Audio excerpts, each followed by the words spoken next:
پاکستان کی قومی سلامتی کے معاملات پہ بھی آپ کی کافی چیزیں میں نے کئی بار سنی ہیں، لیکن ہمارا ملک میں ایک صوبہ ہے جو بھی آج بھی بہت شدید محرومی کا شکار بھی ہے، اور وہاں سے کچھ سیپریٹسٹ موومنٹ بھی چل رہی ہیں اور کچھ گرفتاریاں بھی ہیں جو بڑی معروف ہیں اس وقت.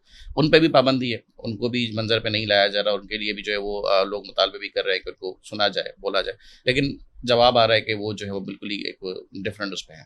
تو آپ کیا سمجھتے ہیں کہ جہاں تک میں نے دیکھا ہے کہ اگر جعفر ایکسپریس پہ حملہ ہوتا ہے تو وہی لوگ جو ہیں وہ دہشت گردوں کی لاشیں بھی کلیم کرنے پہنچ جاتے ہیں، پھر وہ یہ بھی کہتے ہیں کہ ہم محب وطن بھی ہیں.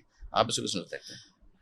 دیکھیں، بلوچستان جو ہے وہ بلوچستان یا خیبر پختونخوا کی اگر آپ پولیٹکس کا یا تاریخ کا جائزہ لیں تو آپ کو نظر آتا ہے کہ یہ جو آج ہم بگاڑ دیکھ رہے ہیں، اس بگاڑ کے پیچھے ایک تاریخ ہے، اور ہم تاریخ کو درست نہیں کرتے. اگر جو ہے وہ بہت زیادہ پیچھے نہیں جاتے تو 50 سال میں اگر آپ دیکھیں تو گورنر ہوا کرتے تھے میر غوث بخش بزنجو صاحب. وہ کراچی سے ایک پروفیسر قرار حسین کو لے گئے اور انہیں بلوچستان یونیورسٹی کا وائس چانسلر بنایا، اور ان سے کہا کہ میں چاہتا ہوں کہ بلوچ نوجوان جو ہے پڑھ لکھ کے جو ہے آگے بڑھیں.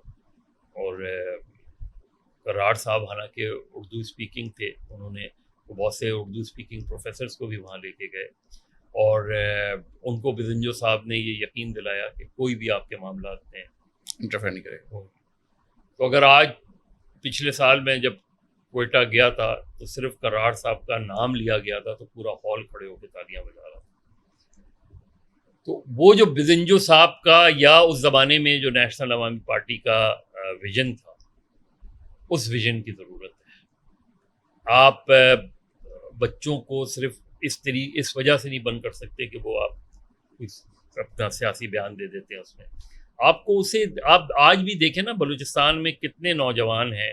یعنی آپ کراچی کے مقابلے میں گوادر میں بک فیسٹیول میں زیادہ کتابیں بکی، تربت میں زیادہ کتابیں بکی، آپ کوئٹہ میں زیادہ کتابیں بکی. اس کا مطلب ہے وہاں پڑھنے کا رجحان ہے اس میں.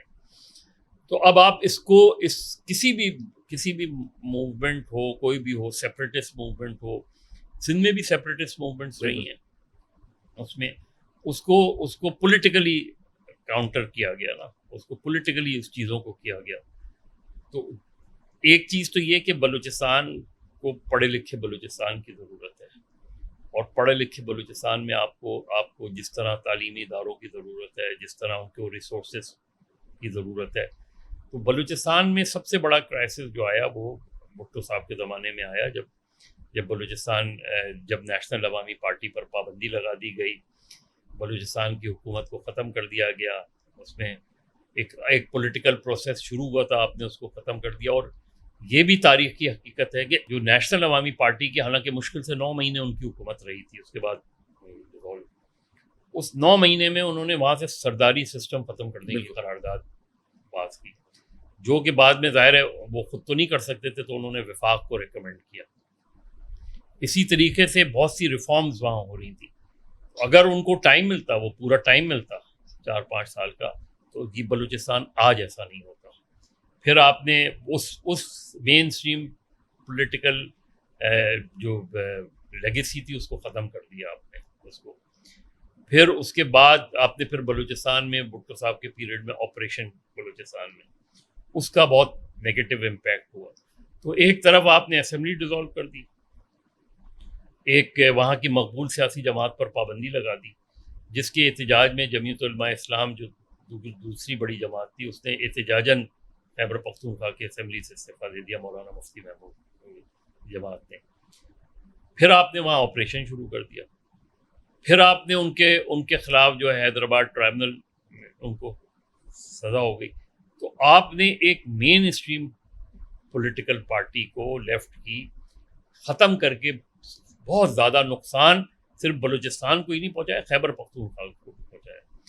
کیونکہ نیب کے ختم ہونے سے خیبر پختونخوا اور بلوچستان میں سب سے زیادہ اثرات نمایاں ہوئے اس میں. اسی طرح ابھی آپ دیکھ لیں 2013 میں جب اب ٹرینڈ بالکل بدل گیا تھا. 2013 میں جب الیکشنز ہوئے تو سب سے زیادہ کلنگز جو تھیں وہ عوامی نیشنل پارٹی کے لوگوں کی ہوئی اس میں، کیونکہ طالبان ان کو ٹارگٹ کر رہے تھے. تو جب آپ کسی سچویشن کو اس نہج پر لے جائیں گے تو انفارچونیٹلی آپ کو اس طرح کے کرائسس کا سامنا کرنا پڑے گا. کہیں آپ کو بلوچ سیپریٹسٹ ملیں گے, کہیں آپ کو طالبان ملیں گے اس میں. تو یہ ریاست کے سوچنے کا کام ہے کہ کیا صرف جو ہے وہ بائی فورس چیزوں کو آپ ریزالو کریں گے. اس میں آپ تجربہ کر کے دیکھ لیں. میں نے کہا نا کہ 70s میں ہم نے دیکھ لیا تھا تجربہ کر کے. ایک ہم نے ایسٹ پاکستان پہ تجربہ کیا, پھر ہم نے یہاں تجربہ کیا. ہتھیار کبھی بھی مسائل کا حل نہیں ہوتا, چاہے وہ کوئی گروپ اٹھائے ہتھیار یا ریاست اٹھائے.